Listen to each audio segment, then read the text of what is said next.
Good evening, folks. Happy Easter weekend. Triple Crown here, coming to you from Vancouver, British Columbia. This is another solo playtest number 4, a prelude to what's happening, or at least my objectives in this round.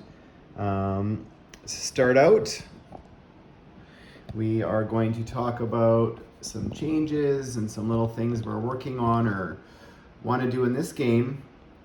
Probably the biggest changes or the balance we're trying to strike is that the balance on the Eastern Front. Now, what does that mean?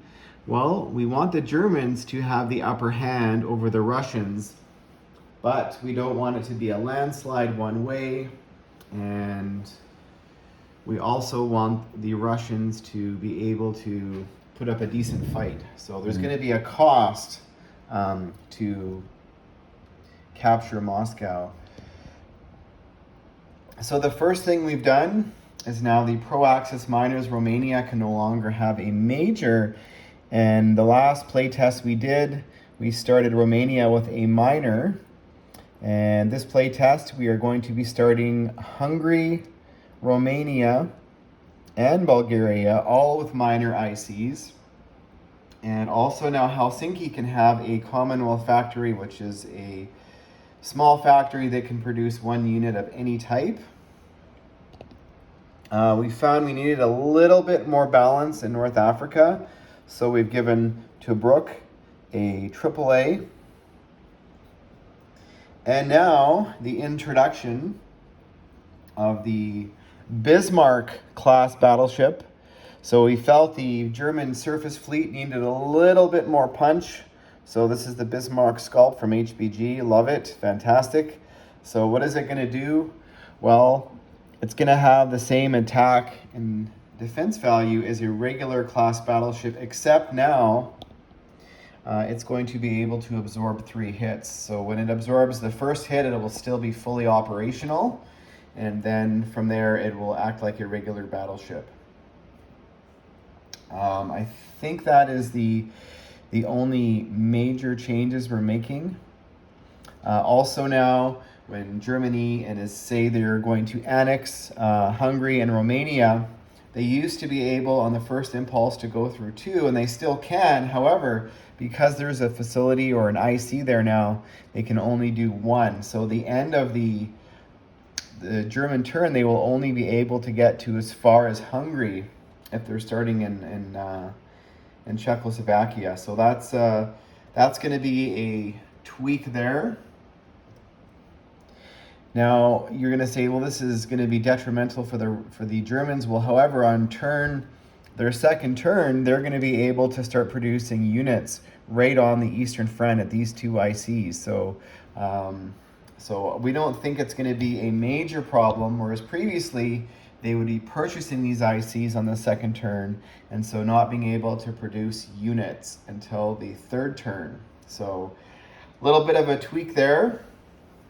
So the objective for this game is going to be for the Germans to crush the Russians. So on the Eastern Front, the Italians, they are going to be playing a little bit more defensive. So the last couple games, I think you saw with Hilltop and myself, they've been fairly aggressive with their fleet, and they're going to want their fleet to survive and also put up a bit more of a fight here in North Africa, because we found when Turkey flips, it is bad news for the European axis. I've also reduced the amount of forces that are in Turkey by 2. So now instead of being 6 infantry in Turkey to start, there's only 4. That's too many fortifications. So that's there. Also, gonna thank Hilltop and Captain G and CB's Bill, because they've been doing their playtests, and they have posed so many questions about the game and things that I have never thought of, and things they're doing in their game that I never would have done, that required rule clarification. So that's what I've been doing the last few weeks, is updating the rules to all of their questions they've had or things that have come up in their game that were not defined clearly in the rule book. And one of them, and a lot of thought went into these, was we were testing the idea of armor being able to pull artillery, and we had to rely on our friend Gargantua, and that did not happen in the Second World War.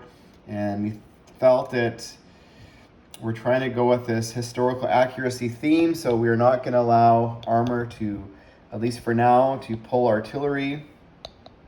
And also, we were going to allow the Vichy territories for the Germans to build an air base, a naval base, or some sort of fortification on the Vichy territories. But does that mean they can build a military base?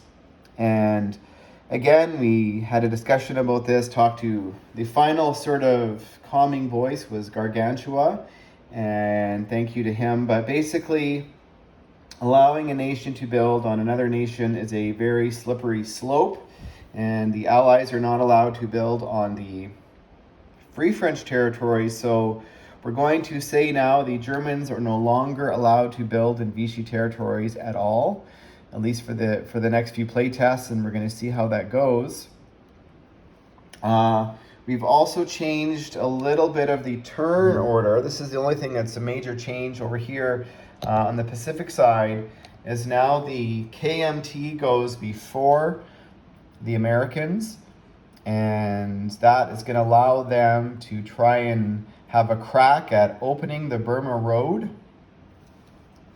prior to them being able to receive some Lend-Lease armor from the Americans. So that might help them out, and that was an idea from Captain G. Also, the idea that, if the KMT can purchase artillery, why can't they purchase AAA? So we're going to allow them to, if the Burma Road is open, to be able to purchase a AAA.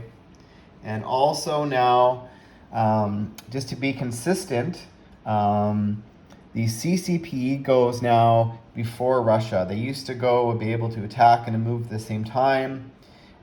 So they are now going to go before and separately from the Russians. So that is the CCP. So that's what's happening with them. That is a minor change there. We've also been working on what happens when Italy flips, trying to simplify this, and I'll get into that in another video. But stay tuned for round 1 coming up. And I never talked about what's happening over here on the Japanese or Pacific theater of this game. Well, the Japanese are going to try to do the Calcutta Crush. You know what? Maybe they should just stick to China. Or should they do I haven't decided yet what they're going to do. But basically, we are going to be focused on crushing Moscow. We want to get the balance right with these ICs here going forward. So stay tuned for round 1 coming up, and thanks for watching, folks.